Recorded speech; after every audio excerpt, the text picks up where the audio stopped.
प्राचीन भारत में हमारे यहाँ सामूहिक परिवारों का प्रचलन था। इकट्ठे परिवार थे तो बच्चे की लगभग मानस की हर व्यवस्था का एक स्तर अलग अलग व्यक्ति के पास था। दादा दादी अपनी तरह उसके साथ ट्रीट करते थे, उनके अनुभव के खजाने में से कुछ चीज़ें बच्चे को बांटते रहते थे। माता पिता अपना काम करते थे, भैया दादा अपना, चाचा चाची अपना काम, तो सब मिलकर के उस बच्चे का निर्माण करते थे। तो परिवार का ये स्वरूप है या फिर एकल परिवार है। आज अपने समाज में जहाँ माता पिता पहले बच्चों के लिए परेशान रहते हैं कि बच्चा हो जाए, फिर बाद में परेशान होते हैं कैसे इनका निर्वहन करें। ऐसे में बहुत सी समस्याएं माता पिता के सामने रहती है और इन समस्याओं के समाधान के लिए अपने शांतिकुंज में युवा प्रकोष्ठ के प्रभारी आदरणीय श्री के.पी. दुबे जी भाई साहब हम सब के बीच में हैं।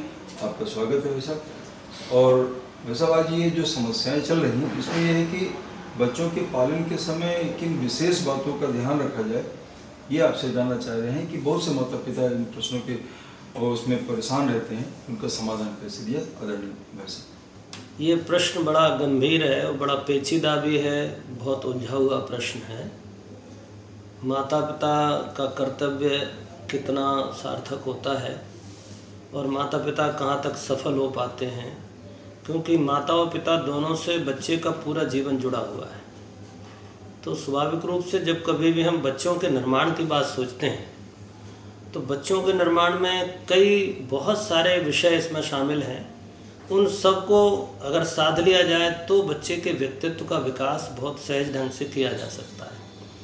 उसमें से सबसे पहली बात तो ये होती है कि कोई भी जो जीवात्मा धरती पर आना चाहती है तो वो अपनी पसंद का गर्भ चुनती है।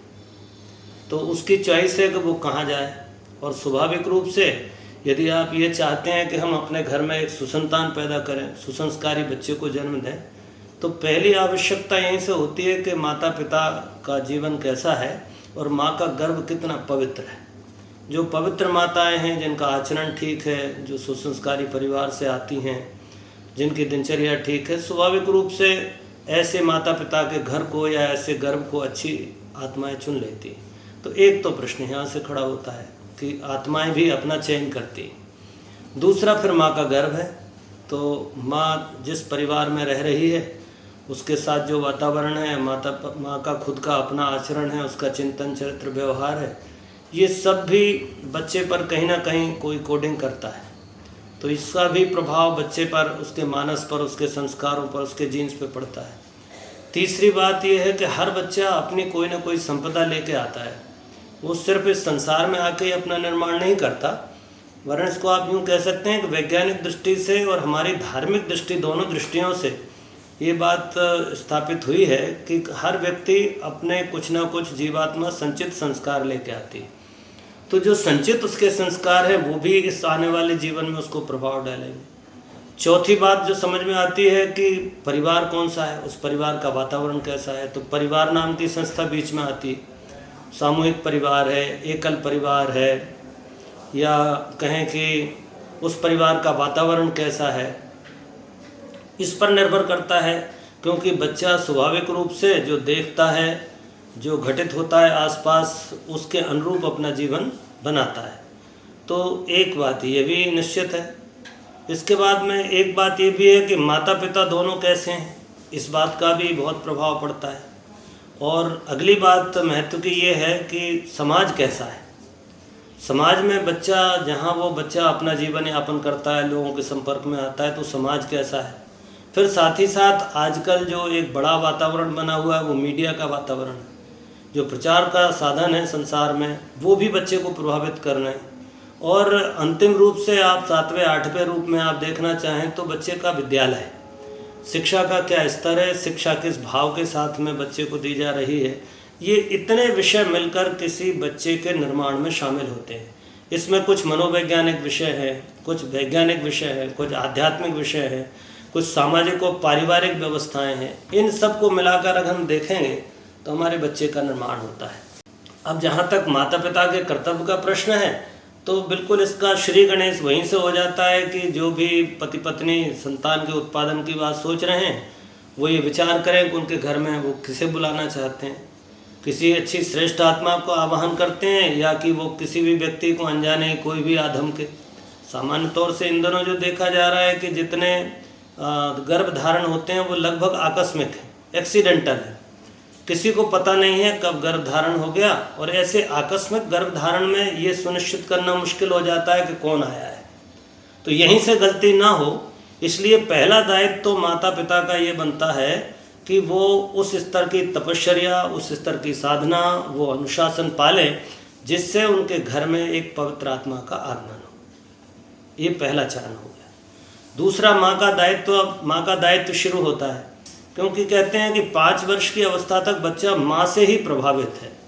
वो सब चीज़ इस दुनिया को भी माँ की आँख से ही देखता है। उसका पहला स्पर्श भी माँ का ही है। घर में रह रहा है तो भी वो सबसे पहले उसका परिचय माँ से ही होता है। इसलिए वो माँ के साथ उसकी ऐसी संलग्नता है, चूँकि माँ का ही एक अंग भर है। वो माँ से ही निकल कर बाहर आया, इसलिए माँ का ही उसके हड्डियाँ हैं, अस्थियाँ हैं, मांस है, मज्जा है, मन है, मस्तिष्क है, विचार है, सब माँ से लेके आता है। तो बीज रूप में उसको जो मिलता है वो माँ देती है।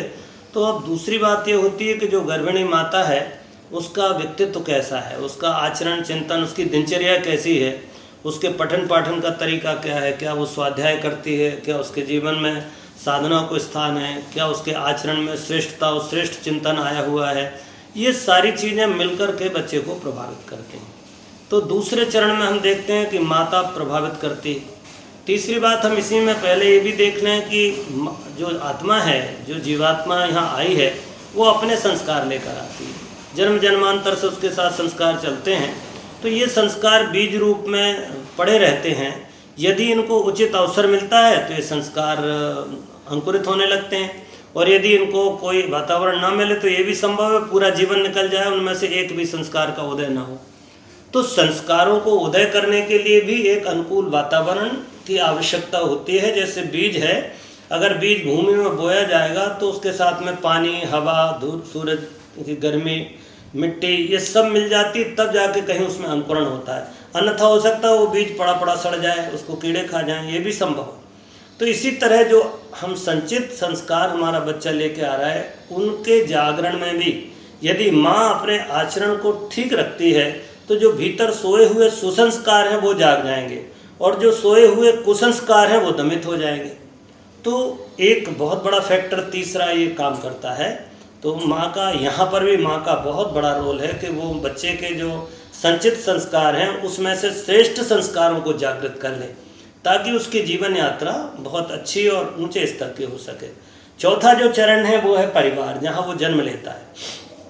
तो परिवार में जब बच्चा आता है तो परिवार का वातावरण, तो परिवार के वातावरण में अगर सुसंस्कारिता है, उस वातावरण में अगर पारस्पर सहयोग सहकार अच्छा है, वातावरण बड़ा आध्यात्मिक है, तो बच्चे आध्यात्मिकता की ओर मुड़ जाते हैं। प्रायः हम देखते हैं, लोग कहते हैं ना जन्मजात ऐसा नहीं होता, नहीं, ऐसा नहीं है। आदमी जन्म से भी बहुत सारी चीज़ों को लेकर आता है, और वातावरण से भी वो अपनी आदतों को, अपने विचारों को, अपनी भावनाओं को बटोरता है। तो परिवार का वातावरण कैसा है, उसमें कैसा परिवार है, ये निर्भर करता है। प्राचीन भारत में हमारे यहाँ सामूहिक परिवारों का प्रचलन था, इकट्ठे परिवार थे। तो बच्चे की लगभग मानस की हर व्यवस्था का एक स्तर अलग अलग व्यक्ति के पास था। दादा दादी अपनी तरह उसके साथ ट्रीट करते थे, उनके अनुभव की खजाने में से कुछ चीज़ें बच्चे को बांटते रहते थे। माता पिता अपना काम करते थे, भैया दादा अपना, चाचा चाची अपना काम, तो सब मिलकर के उस बच्चे का निर्माण करते थे। तो परिवार का ये स्वरूप है। या फिर एकल परिवार है। अगर एकल परिवार है तो स्वाभाविक रूप से माँ और पिता दो ही लोग हैं, तो फिर जिम्मेदारी माता पिता की बड़ी बढ़ जाती है। फिर माता पिता जैसा चाहेंगे वैसा बच्चा होगा। कहते हैं ना, माता पिता अगर परिवार को गुरुकुल कहें तो माता पिता उसके आचार्य हैं। परिवार को अगर पाठशाला कहें तो माता पिता उसके प्रधान अध्यापक। परिवार को अगर आप टकसाल कहते हैं तो माता पिता उसके शिल्पी हैं। तो जो परिवार में, परिवार एक तरीके से पाठशाला जैसी है, शिल्प स्थान जैसा है, टकसाल जैसी है, तो बच्चे का निर्माण उसी में होगा। वहाँ जो वातावरण मिलेगा उससे बच्चा बहुत कुछ सीखता है। और इसके बाद का जो स्थिति आती है वो आती है पति पत्नी दोनों की, माता पिता की। तो माँ के आंचल में रहते रहते बच्चा लगभग 5 साल तक तो माँ के आंचल में ही है। 2-2.5 बरस तक बच्चे दूध पीते रहते हैं, माँ के साथ ही सोते उठते बैठते हैं, फिर थोड़ा सा अलगाव बनता है, पर फिर भी उसका 5 वर्ष तक का जो फाउंडेशन है जीवन का, वो माँ ही निर्मित करती है। इसलिए माता निर्माता भवती ऐसा कहा गया। माता जो है सहस्त्रों गुरुओं से भी बड़ी है। इसलिए माँ ने जो बीज डाल दिया, माँ ने जो फाउंडेशन बना दिया, उस फाउंडेशन पर बच्चे का पूरे जीवन का भवन खड़ा होता है। तो हम इस तरह देख सकते हैं कि माँ की भूमिका अत्यंत महत्वपूर्ण है। और उसके बाद में पिता आता है, तो पिता की भूमिका भी एक अभिभावक होने के नाते, एक पालक होने के नाते पिता का अपनी तरह का एक व्यक्तित्व होता है। माँ जहाँ सौम्यता का प्रतीक होती है, वहाँ पिता थोड़ा कड़ाई का प्रतीक होता है, अनुशासन का प्रतीक होता है। माँ थोड़ा सा बहुत प्यार और प्रेम स्नेह में रखती है, तो पिता थोड़ा सा डांटता डपटता भी है।